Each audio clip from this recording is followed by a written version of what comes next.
danger of unexploded ordnance is real. It exists all over the world. Brattleboro Union High School's Students for Renew has chosen to connect with the UXO problem in Vietnam because it dovetails with the social studies curriculum. Will you help us help them?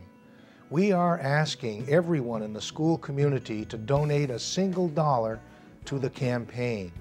Students for Renew recently sent $1,000 to Project Renew in Vietnam and helped a single woman and landmine victim with 2 children move into a new home. If you'd like to do more, we thank you. If you would like to be included in the credits of our film seen worldwide on the internet, donate $25 and give us your name or the name of someone you would like to remember, and we will put you in the credits of that film. Help us help them.